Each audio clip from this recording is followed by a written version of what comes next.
My self doctor Salman Nasir. आज मैं आपको ये जो केस आप देख रहे हैं, इस केस के ताल्लुक से डिस्कस करने जा रहा हूँ। स्पॉट डायग्नोसिस हम लोग करेंगे कि ये जो केस है अगरचे आपके सामने आता है इस तरह का, तो आप कैसे डिफरेंशिएट डायग्नोस कर पाएंगे स्कैबीज से या फिर दूसरे स्किन डिजीज से। ये जो केस है, मैंने डर्मेटोलॉजिस्ट जो डॉक्टर्स हैं 2 से 3 डॉक्टर, तो उनसे डिस्कस भी किया। उनको ये जो क्लिप है, फ़ोटोज़ है, वीडियोस है, मैंने सब बताया। और मेरे जो जहन में था इम्पेटिगो था, और आगे जो है तो जब मैंने फॉरवर्ड किया तो उनका भी जो डायग्नोस था वो इम्पेटिगो कंटेजियस नाम से था। तो एक यानी कि कंफर्म हो जाता है जब हम किसी से शेयर करते हैं, किसी एक्सपर्ट से हम जब मशवरा लेते हैं, सजेशन लेते हैं, तो कंफर्म हो जाता है। तो दोस्तों, मेरे पास 3 साल की बच्ची, 3 इयर्स ओल्ड बच्ची आई थी, जिसको 1 हफ्ते से इस तरह की तकलीफ़ थी। उसके पैर के ऊपर, हाथ के ऊपर, चेहरे के ऊपर जो एक्सपोजर पार्ट्स है उन मकामात पर जो है तो इस तरह के निशानात थे। तो मैंने इसको अपने तौर से डायग्नोस के बाद एक फाइनल डायग्नोस ये हुआ कि ये जो केस है ये कंटेजियस इम्पेटिगो है। अब ये क्या चीज़ है मैं आपको डिटेल में बताऊंगा। तो दोस्तों, इम्पेटिगो कंटेजियस ये एक सुपरफिशियली बैक्टीरियल स्किन इन्फेक्शन है जो कि बहुत ही हाईली कंटेजियस होता है। अब हम लोग इसके एटियोलॉजी के ताल्लुक से बात करेंगे, इसका क्या काउज होता है, क्यों होता है। तो दोस्तों, इसका जो काउज है ग्राम पॉजिटिव स्टेफिलोकोकस ओरियस और स्टेफिलोकोकस पायोजिन्स, ये दोनों इसके अहम जिम्मेदार है। यानी ये बैक्टीरियल इन्फेक्शन होने के दोनों तरह के बैक्टीरिया जो है तो इसका काउज बनते हैं। लेकिन इसके जो है थोड़े से डिफरेंस, यानी इम्पेटिगो के अंदर थोड़ा और हमको अगर डीपली अगर हम देखें, बारीकी से अगर देखें, तो इसके कुछ अलग अलग टाइप्स बनते हैं।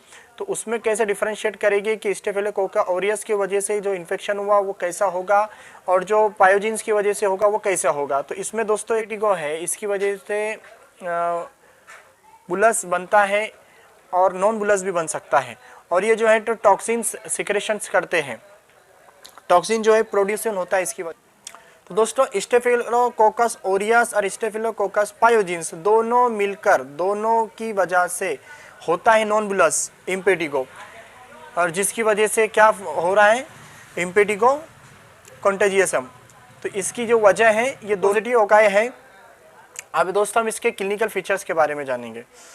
क्लिनिकल फीचर्स में बहुत ही अहम चीज़ है, इसको ध्यान रखिए। शुरुआत में दोस्तों, इसकी शुरुआत दोस्तों पेपिल से होंगी। पेपिल जो है तो बाद में evolve to pustules and then break down and to form thick, यानी कि ये जो है तो फूट जाएगा। फिर एथेड्स एंड क्रस्टी लेजन बनेंगे। The crust are typically golden और हनी, यानी कि एक शहद के छत्ते की तरह, जिसको कहेंगे हनी होगा। और उसका जो कलर है वो भी हनी की तरह होगा, यानी शहद की तरह इसका कलर होगा। फिर आगे जो है तो ये जो लेजन है यूजुअली, फिर ये जब बनेगा, यानी कि जो पेप्यूल से शुरुआत जब इसकी हुई, फिर उसके बाद पुस्चल, फिर उसके बाद जो है तो ब्रेक हुआ, फिर उसके बाद ब्रेक डाउन हुआ। तो इसके बाद जो फाइनली ये जो दिखाई देगा, एक्सपोज होगा, एक्सपोजर पार्ट्स पर होगा। मैंने इससे पहले एक स्पॉट डायग्नोसिस के क्लिप में बताया था कि ये जो ओरल कैविटी है और जो नाक वाला हिस्सा है, नोज का नेजल एरिया, ये एरिया के अंदर ये कॉमनली होता है।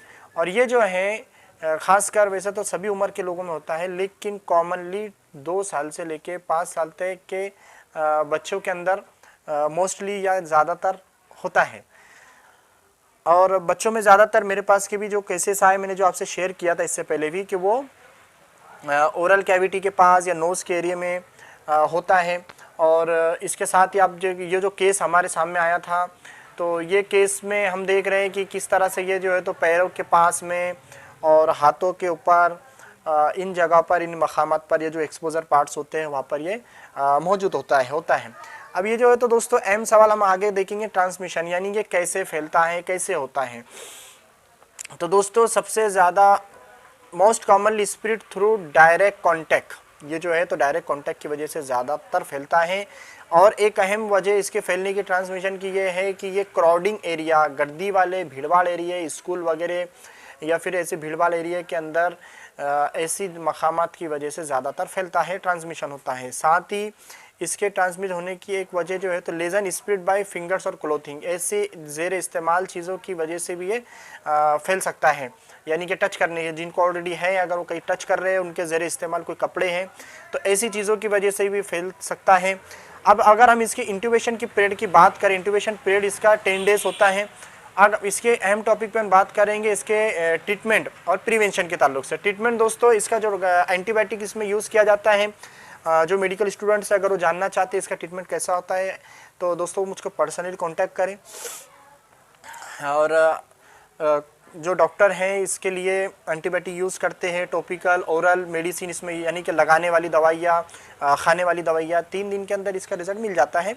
लेकिन सही जो है तो हमको जगह पर इसका इलाज करना चाहिए। अब अहम बात है इसकी प्रिवेंशन तो क्या करना चाहिए दोस्तों, वही सफाई का एहतमाम करें, ख्याल रखें, ऐसे जो पेशेंट्स है उनको केयर करें। और जो हमारी जो बाथिंग है, नहाने का जो सोप है, तो उसको हर्बल यूज़ करें। बहुत ही अच्छे से समझ में आई होगी। अगर समझ में आ गई है लेकिन इसके बावजूद कुछ क्वेश्चन अगर आपके जहन में है तो आप बिल्कुल कमेंट बॉक्स में कमेंट कीजिए, मैं उसका आंसर आपको ज़रूर दूंगा। और अगर जिस टॉपिक पे आप चाह रहे हैं कि मैं क्लिप बनाऊं और आपको बताऊं, तो आप बिल्कुल उसको डिमांड कर सकते हैं, उसको टाइप करें अपने कमेंट बॉक्स के अंदर, और उस पर मैं बहुत जल्द इंशाल्लाह क्लिप बनाऊंगा। Thank you very much.